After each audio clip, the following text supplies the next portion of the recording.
Uh, Anna Karenina. Anna Karenina, I think, is how Karenina. it's pronounced. Well, I was in mid burp, so that's awkward for both of us. But That's awkward for everyone, Rick. yes, but The Hobbit, An Unexpected Journey, Les Miserables, Life of Pi, and Lincoln. What would you choose? I would have to choose Anna Karenina. I have not even seen the film, but I have seen many previews of the film, That's awkward. and that is awkward for everyone. Okay, just based off of what Um, you've seen, let's just say that. Like, what I have seen, I've only seen 3 of these movies, which is sad. Um, but okay, I'm going to surprise you, Rick. Um, I'm going to choose Les Miserables because the production design was actually great in that movie. I wasn't a fan of the live singing, but I was a fan of how they set it up. production was great for Les Miserables. Surprisingly, I'm actually going to go with Lincoln on this one. And I did see Lincoln, and it was a great movie. And don't get me wrong, Les Miserables had great production value, especially the opening scene with the big open world with them dragging in the ship. That was very cool.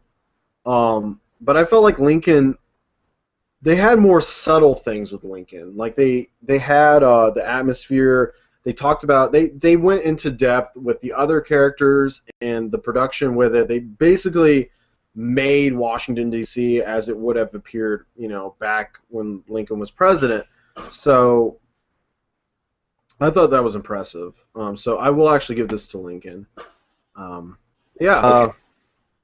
So we have Hitchcock. We have The Hobbit, Unexpected Journey, and Les Miserables. Those are the only 3 in the category. I would pick makeup and hairstyling. Probably Hitchcock because they made Anthony Hopkins look like a convincing Hitchcock. The Hobbit, there were some subtle effects. That was great. But I felt like, and even Les Miserables had some cool, makeup effects and stuff. But I guess Hitchcock maybe. I guess that's my decision.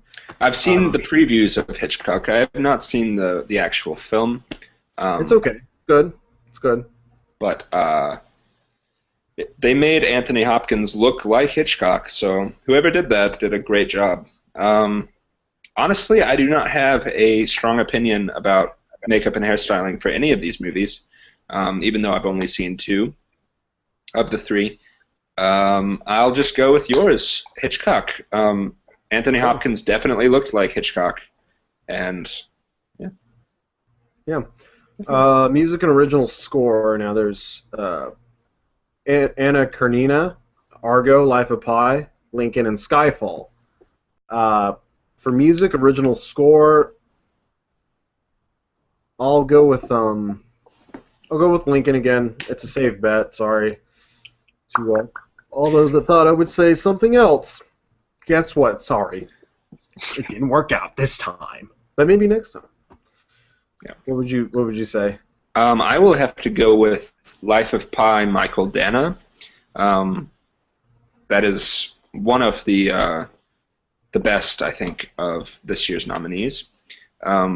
If I had to choose a number 2 spot, it would be Alexandre Desplat with Argo. Pretty much everything that he touches turns to gold. A lot of people who don't really follow original scores wouldn't know that Alexandre Desplat does some of the most does the scores for some of the most popular movies, like Harry Potter, The Hobbit, a lot of big blockbuster movies. But there's a reason why he does. He's a great composer. But my pick would be Life of Pi, Michael Dana. Okay. Let's go on to film editing. So this one's a little bit of a tougher category. Argo, Life of Pi, Lincoln, Silver Lining Playbook, and Zero Dark 30. And you go first. Well, I will have to choose Zero Dark 30. there's really not much to say with that. I think the way they edited the film was great. Um, yeah, Zero Dark 30. Cool.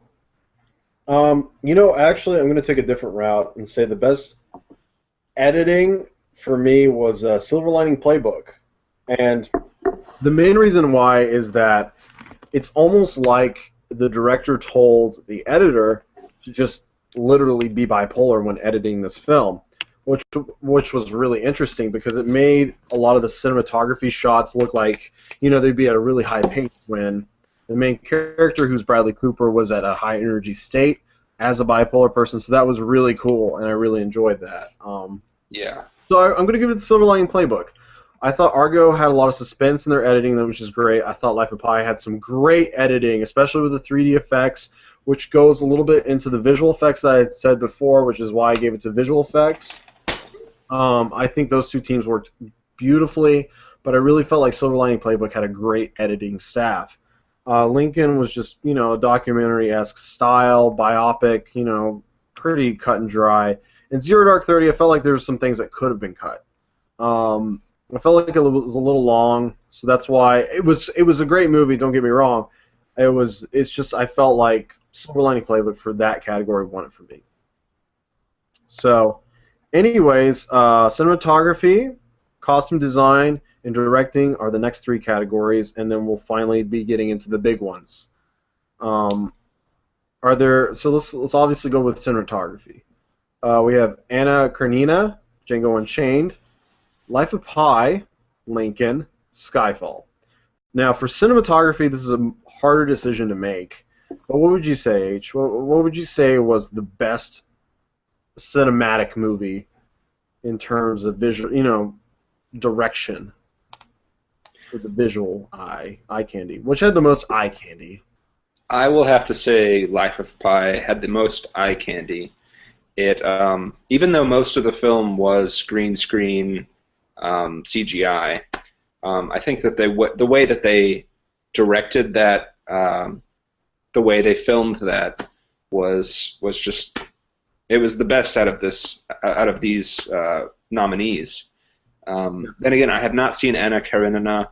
From what I've seen from the previews, it was seemingly flawless the way they shot it. So it could go either way with that. Maybe Django Unchained, I'm not sure. The way they filmed that was classic Western. So for me, it was Life of Pi. I'm going to agree 100% what he just said. Life of Pi, it had a great direction. I thought a lot of the scenes, although it was green screen for most of the movie, if not the majority of the movie, had a really great direction. And I really felt like that was the best cinematography this year. Django Unchained was great, and Skyfall was good too. Lincoln was biopic, so it did really well in that biopic scenery. But I really felt like Life of Pi stood out from the rest, and for me, Life of Pi takes it away. So we'll go into costume design. There's again Anna Karenina, Les Miserables, Lincoln, and Mirror Mirror, and Snow White and the Huntsman, which is weird because there's two Snow White movies in this category. It is weird. It's pretty weird. Not gonna lie, but what do you think wins costume design? Yeah, take it away. Honestly, I've already said this, but I have not seen Anna Karenina. But I think that it will win costume design. It is that kind of classic, maybe Victorian era Russia, and from what I've seen from the previews, I know people are going to get pissed that I'm talking about it and I haven't even seen it, but to me, I think Anna Karenina will win. Okay, for me, I'm going to say that Lincoln. It's going to be honestly between me. I feel like at the Oscars, and between these two big movies, it's going to be between Lincoln. It's going to be between Les Miserables, and I'm going to give it to Les Miserables because I felt like the direction with the costume design was great. I felt like I was actually in the French Revolutionary times when they were wearing those clothing. I actually felt like I was believing in the fact that that's what they would wear back in those days, and I'm sure there's a lot of accuracy behind that, but I'm going to give it to them. Sorry, H. Okay? Fantastic. Jesus Christ. Directing. Fantastic. So I think we're probably both going to agree on who's going to win directing. But I'm not sure, Rick. We might. Not sure. so there's a Michael Haneke with Amore. There's Beast of the Southern Wild with Benham Zeitlin. I'm sorry if I butchered the crap out of that. Life of Pi with Ang Lee. Lincoln with Steven Spielberg, obviously. And Silver Lining Playbook with David O. Russell. And I would say Steven Spielberg.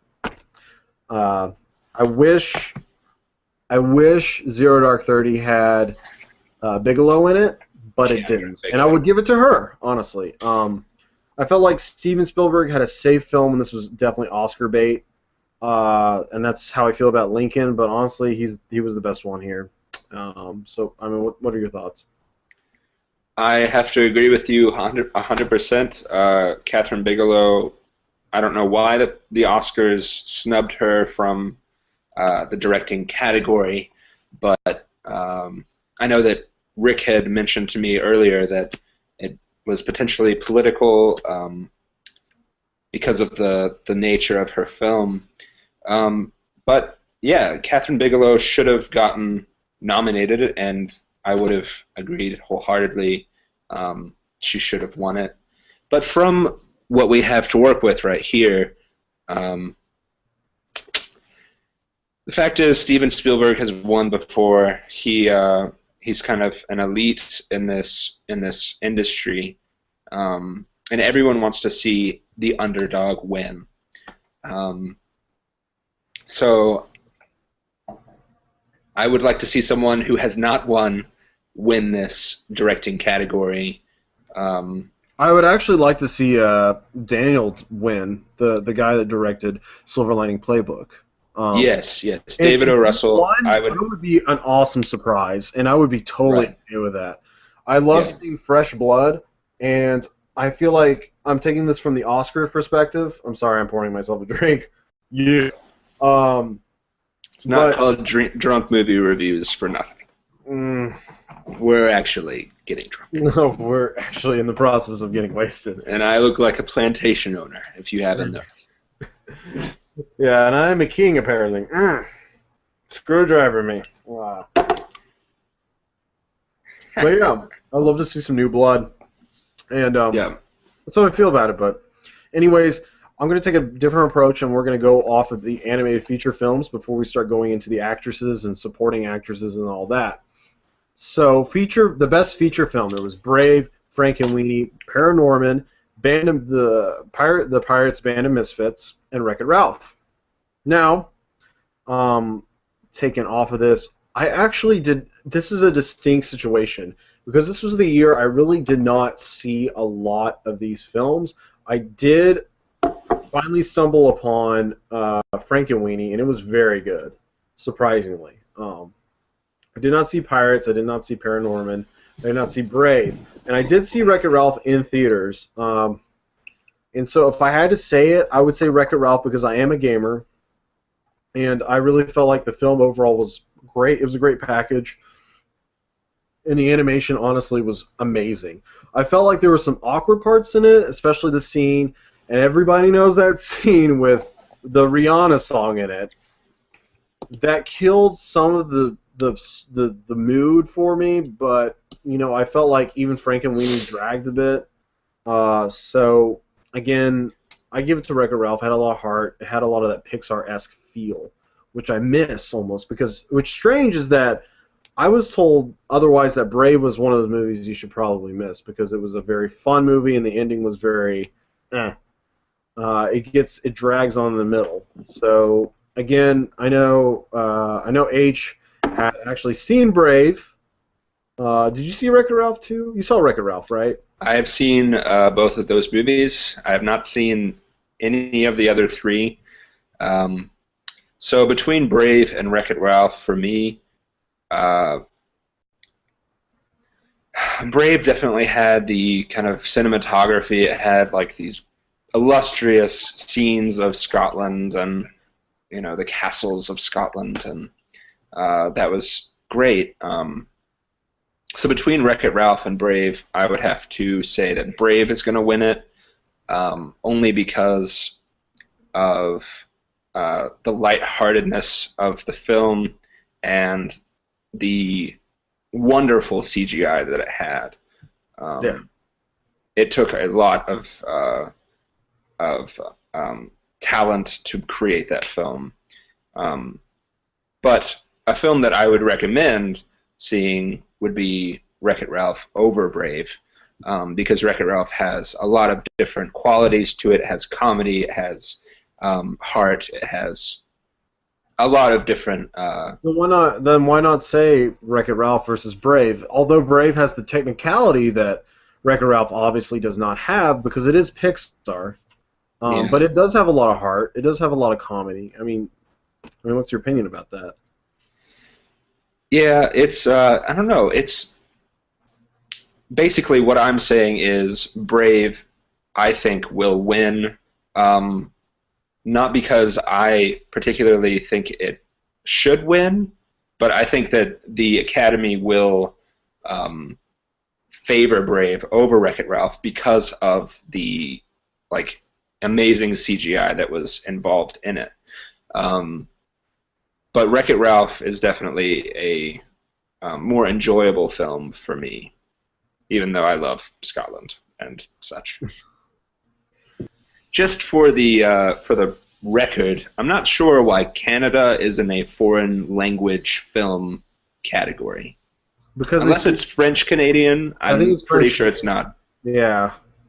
It could be French Canadian. I'm not sure, but I don't know. I have not seen any of these movies. I've heard Amour is fantastic. My sister just brought in a fish. Wait, let me show the people a fish. Yeah. Is it hot? Wait. No. It's cold. Look at this. Yeah, that just happened. I'm sorry if you're a vegetarian. Okay, bye. I'm back. That's hot. But moving on, makeup and hair.